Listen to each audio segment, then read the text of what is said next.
Palavra da Verdade, com Hernandes Dias Lopes. Irmãos amados, nós vamos abrir a Palavra de Deus na segunda carta do apóstolo Paulo aos Coríntios, capítulo 5. Segunda carta de Paulo aos Coríntios, capítulo 5, versos 18 a 21.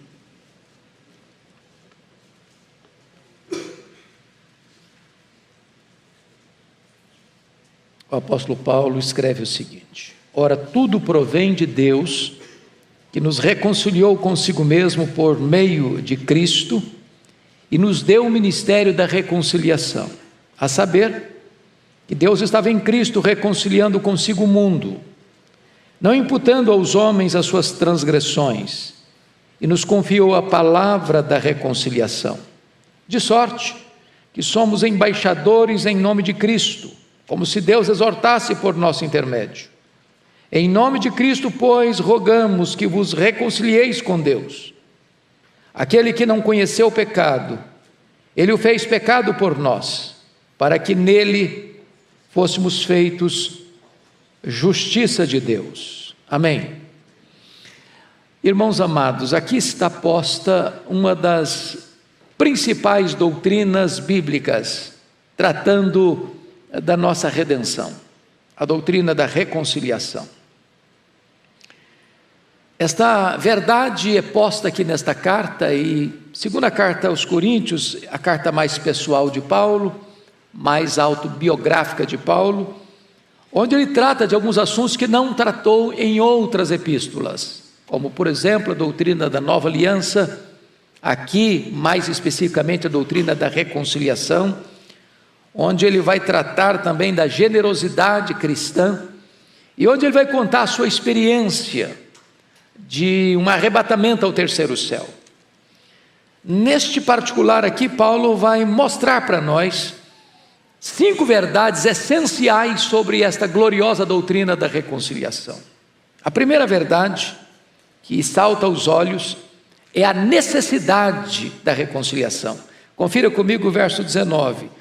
A saber que Deus estava em Cristo reconciliando consigo o mundo, não imputando aos homens as suas transgressões, e nos confiou a palavra da reconciliação. Está aqui também embutido nesta verdade uma outra doutrina gloriosa, que é a doutrina da imputação. E imputar é colocar na conta de.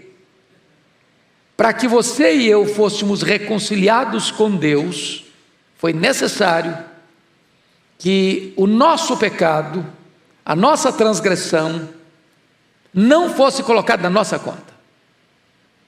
Porque a Bíblia diz que o pecado, maligníssimo que é, rompeu o nosso relacionamento com Deus, com o próximo, aqui dentro de nós, criando uma fissura emocional, uma espécie de esquizofrenia existencial, e rompeu também a nossa relação com o meio onde vivemos, com o nosso próprio habitat. De tal maneira que o homem ou é um predador da natureza, ou ele é um venerador da natureza, mas não um cuidador da natureza. Pois bem, a Bíblia diz mais que o nosso pecado faz separação entre nós e o nosso Deus. De tal maneira que Deus é luz, mas o pecado é treva. Deus é tão santo que Ele não pode contemplar o mal. Então, da forma que somos pecadores, jamais nós poderíamos ser reconciliados com Deus, porque Deus é santo, santo, santo, e nós pecadores. Então, ponto inicial é que Paulo vai mostrar a necessidade da reconciliação, porque nós, no estado natural, antes da nossa conversão, nós temos 4 marcas: o homem é fraco, o homem é ímpio, o homem é pecador e o homem é inimigo de Deus. Nessa condição é impossível estar reconciliado com Deus, e é exatamente por isso que nós precisamos ser reconciliados com Deus, porque somos pecadores. A segunda verdade que esse texto vai mostrar é o autor da reconciliação, porque pense comigo, quando você vê 2 pessoas que estão com a relação estremecida, elas precisam ser aproximadas, reconciliadas, e alguém tem que tomar a iniciativa. O grande aspecto é que Deus não precisa ser reconciliado conosco, Nós precisamos ser reconciliados com Deus. Nós pecamos, nós nos afastamos, nós nos rebelamos, nós nos distanciamos. E não obstante isso, Deus continua nos amando e nos atraindo para si com cordas de amor. O amor de Deus é eterno, o amor de Deus é incondicional. Deus prova o seu próprio amor para conosco pelo fato de ter Cristo morrido por nós, sendo nós ainda pecadores. A causa do amor de Deus por você não está em você, está no próprio Deus. Deus não ama você por causa dos seus méritos, mas apesar dos seus deméritos. Não por causa das suas virtudes, mas apesar das suas mazelas. Então, notem vocês que, via de regra, quando você pensa em duas pessoas que estão atritadas, quem é que vai tomar a iniciativa de buscar reconciliação? Via de regra, o faltoso. Via de regra, o que cometeu o delito. Via de regra, o que transgrediu. Via de regra, aquele que machucou e feriu o outro. Porém, a Bíblia nos mostra que, embora nós tenhamos nos rebelado, nós tenhamos pecado, nós tenhamos nos distanciado de Deus, veja comigo o verso 18. Ora, tudo provém de Deus, que nos reconciliou consigo mesmo por meio de Cristo e nos deu o ministério da reconciliação. Então, não só a reconciliação é uma necessidade absoluta, como o autor da reconciliação é o próprio Deus. Não é o ofensor que procura o ofendido, é o ofendido que busca a reconciliação com o ofensor. Isto é magnífico, porque isso retrata o amor de Deus, tão profundo, tão grande, tão extenso, tão amplo, que os poetas, por mais brilhante que seja a sua capacidade de poesia, é capaz de descrever este amor. Já diziam os poetas que, ainda que os mares fossem tinta, ainda que as nuvens fossem papel, ainda que as árvores fossem pena, ainda que os homens fossem escritores, jamais poderia se descrever este amor. O próprio Deus nos procura para a reconciliação. Mas esse texto apresenta uma terceira verdade. Não apenas a necessidade, não apenas o autor, mas vamos ver agora o agente da reconciliação. Confira comigo novamente os versos 18 e 19. Você pode ler comigo esses dois versos? Vamos juntos? Ora, tudo provém de Deus, que nos reconciliou consigo mesmo, por meio de Cristo, e nos deu o ministério da reconciliação.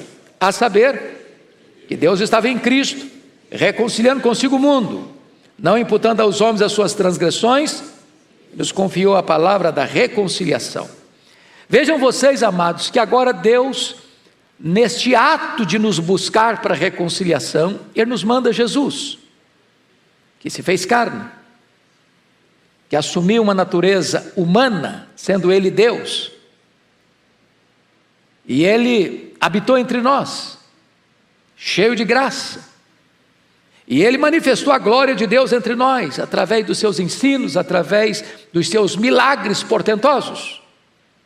Mas a Escritura diz que Ele veio para morrer, Ele veio para expiar nossa culpa, Ele veio para pagar nossa dívida, Ele veio para nos resgatar do poder do pecado, de tal maneira que nós pudéssemos ser reconciliados com Deus. Em outras palavras, Deus, sendo santo, não pode contemplar o mal. Então, para reconciliar você com Deus, Deus não passou por cima do seu pecado, Deus não fez vistas grossas do seu pecado, Deus não olhou e viu o seu pecado como se não fosse pecado, não observando a gravidade dele ou ignorando a gravidade dele. Não, absolutamente não. Deus não deixou a sua natureza santa, justa, para reconciliar-nos com Ele. Deus enviou o seu Filho como nosso fiador, como nosso substituto, como nosso representante, de tal maneira que a Escritura diz que quando Cristo está indo para a cruz, e no ato da reconciliação, Deus pega todas as suas transgressões e lança todas elas sobre o seu Filho. E diz a Bíblia lá em 1 de Pedro, capítulo 2, verso 24, que Ele foi carregando sobre o seu corpo no madeiro os nossos pecados. O profeta Isaías diz no capítulo 53 que Deus lançou sobre ele todas as nossas iniquidades. Naquele momento, então, Cristo é feito pecado por nós. Naquele momento não havia beleza nele, não havia nada nele que pudesse agradar, porque nesse momento ele é feito pecado por nós. E quando ele é feito pecado por nós, diz Isaías 53 que agradou ao Pai moê-lo naquela cruz. E ele morre não como um mártir, ele morre não como um herói nacional diante de uma causa humana. Ele morre vicariamente, ele morre substitutivamente. Ele morre no seu, no meu, no nosso lugar. De tal maneira que a sua dívida foi quitada, de tal maneira que o seu pecado foi exemplarmente punido, porque lá na cruz Deus exerce o seu amor e ao mesmo tempo a sua justiça. E assim Jesus Cristo é o agente, o mediador desta reconciliação.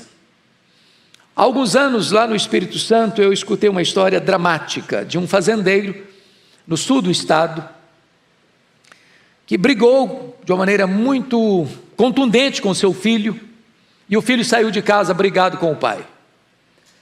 E a mãe ficou muito triste, porque ela não podia imaginar seu filho saindo de casa brigado com o pai. Todas as vezes que a mesa era posta para a refeição, e ela via a cadeira vazia do seu filho, ela começava a chorar, não conseguia se alimentar.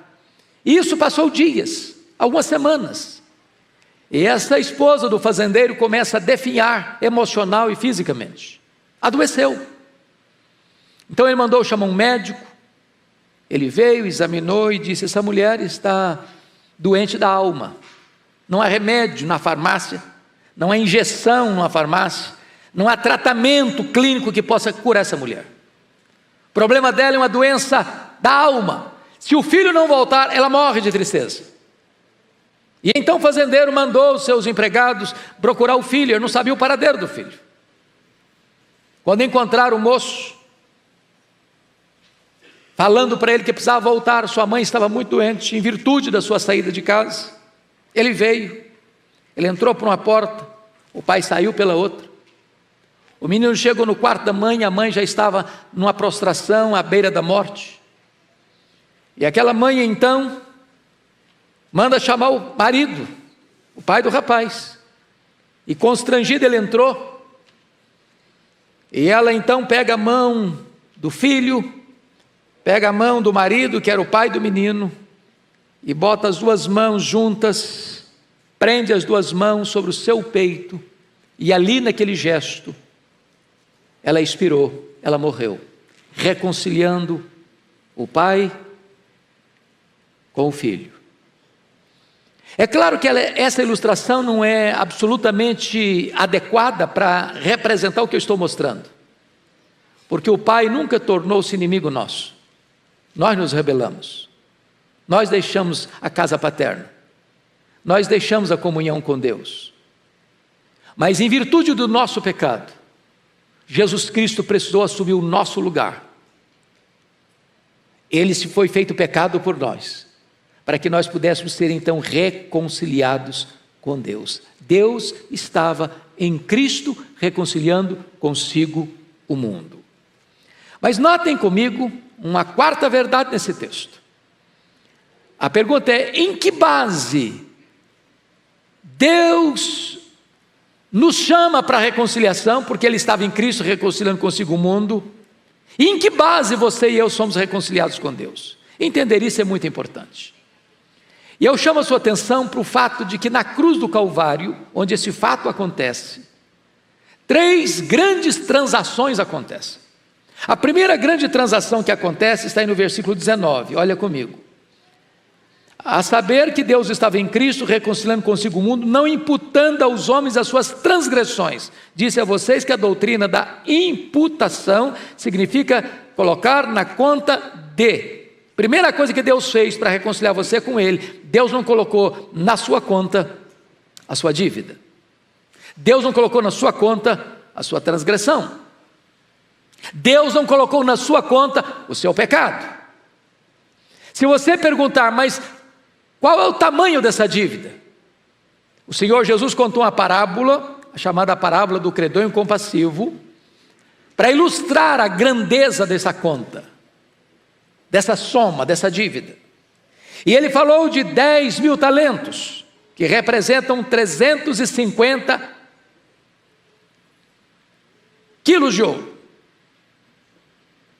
Aliás, 35 mil quilos de ouro, 350 mil quilos de ouro, porque um talento são 35 quilos de ouro. 10 mil talentos são 350 mil quilos de ouro. Eu estou falando de 10 caminhões truques lotados de barra de ouro. Naquela época, o salário de um trabalhador era 1 denário por dia. Para alguém ganhar 10 mil talentos, ele teria que trabalhar 150 mil anos. Para vocês terem uma ideia, 10 mil talentos eram todos os impostos da nação durante 13 anos.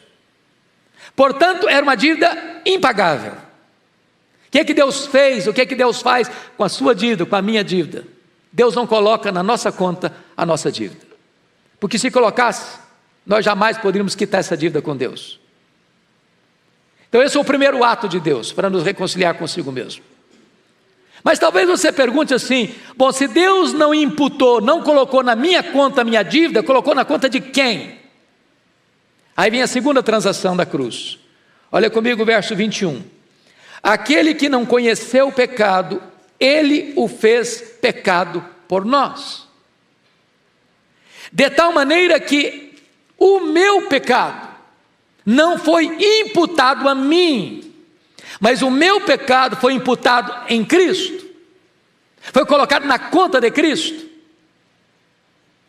Ele não tinha pecado pessoal, mas ele foi feito pecado.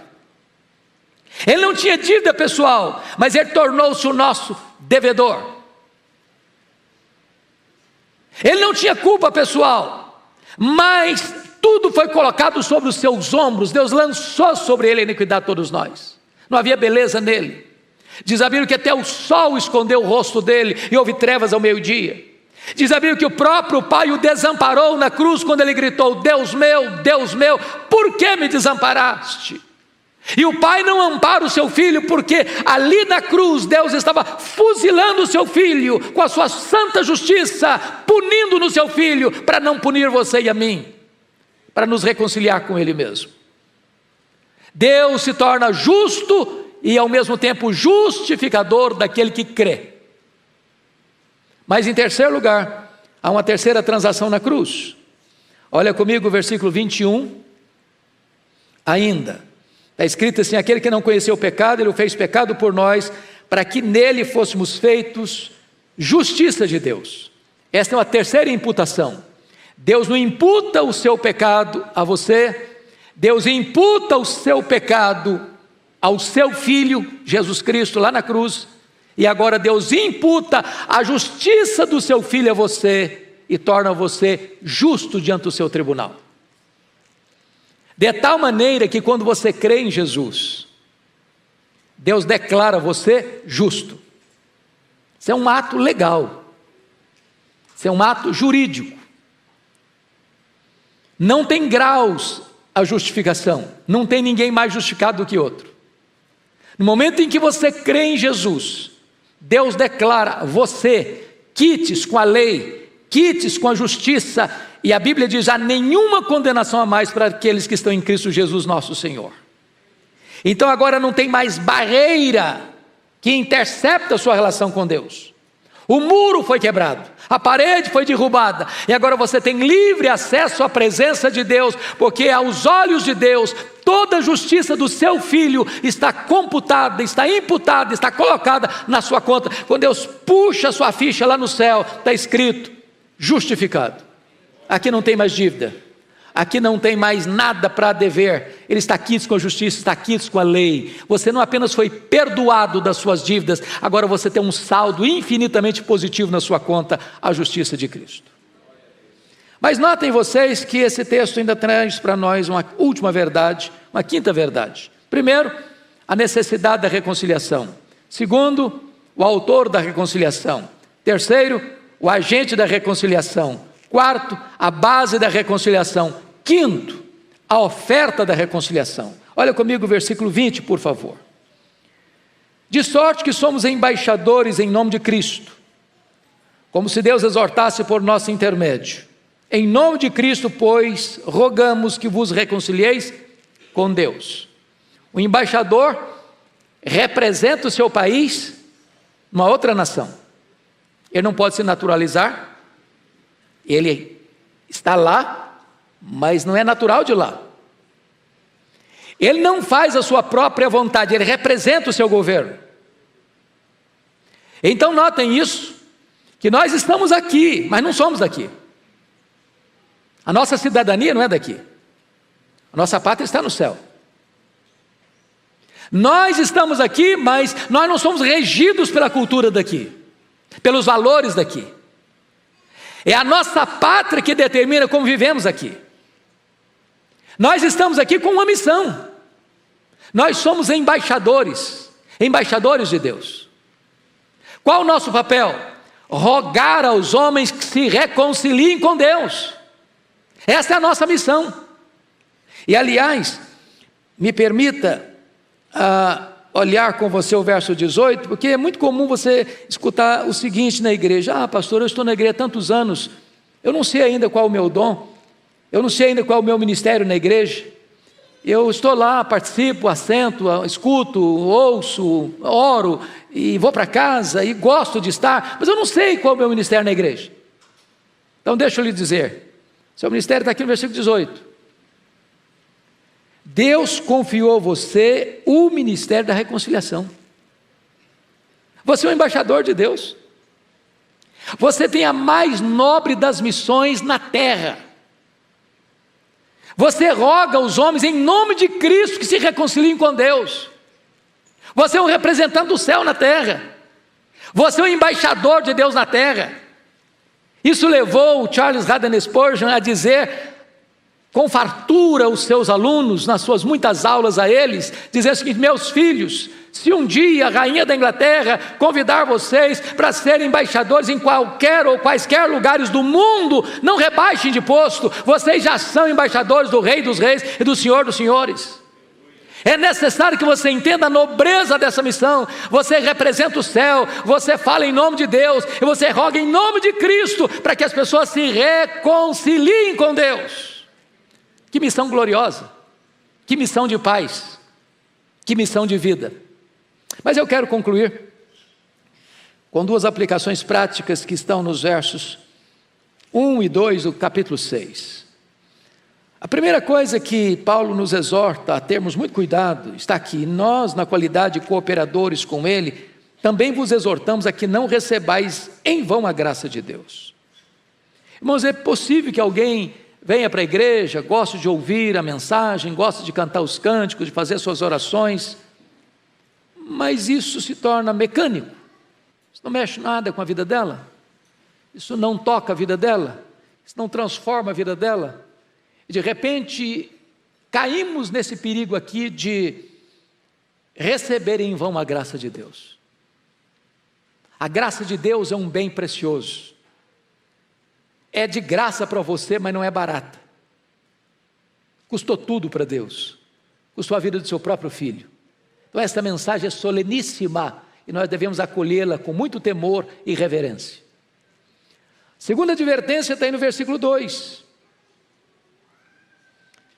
Porque ele diz: eu te ouvi no tempo da oportunidade, te socorri no dia da salvação, eis agora o tempo sobremodo oportuno, eis agora o dia da salvação. Então você não pode adiar essa decisão também não. Você adiar essa decisão, você está correndo um grande risco. Sabe por quê? Porque hoje, não amanhã, hoje é o dia da salvação. O amanhã você nem sabe se vai estar vivo, nem sabe se vai ter oportunidade, nem sabe se o seu coração vai estar sensível à voz de Deus, porque aqueles que rejeitam ouvir a voz de Deus podem correr o risco que Faraó correu. O coração está duro, Deus endurece então. Você quer ficar duro? Com o coração duro? Então fique duro, fique com o coração insensível, e aí a condenação fatal. Então hoje é o dia. Eu não sei como você entrou aqui hoje, Mas se você ainda não reconciliou-se com Deus, esta é a tarde da sua reconciliação. Você que está me acompanhando na sua casa, onde quer que você esteja, agora, hoje é o dia, é o tempo oportuno da sua reconciliação. Não receba em vão a graça de Deus. Que Deus nos ajude para que esta tarde seja uma tarde de salvação, que haja salvação também aí na sua casa. Vamos ficar em pé, queridos, e vamos orar.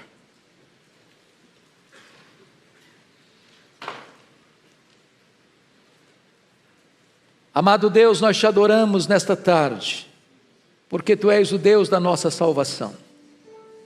Tu mesmo tomaste a iniciativa de nos reconciliar contigo mesmo por intermédio de Cristo.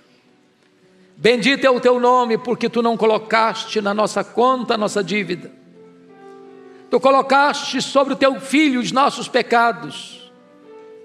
E Tu colocaste na nossa conta toda a justiça de Cristo. Glória ao Teu nome, porque hoje temos livre acesso à Tua presença. Hoje não precisamos mais ter medo da condenação, porque fomos lavados, fomos remidos, fomos comprados. Ó Deus, fomos reconciliados contigo. Louvado seja o Teu nome. Que tenhamos deleite em Tua presença, que tenhamos prazer em Te adorar em espírito e em verdade. E agora te rogamos, Deus, que Tu levantes cada um de nós para sermos Teus embaixadores. Que nós aqui representemos o céu e que em Teu nome falemos, rogando aos homens, em nome de Cristo, que se reconciliem contigo. Que seja assim, Senhor, para o louvor da Tua glória, para a salvação dos perdidos, para a edificação da Tua igreja, para testemunho do Evangelho, em nome de Jesus. Amém.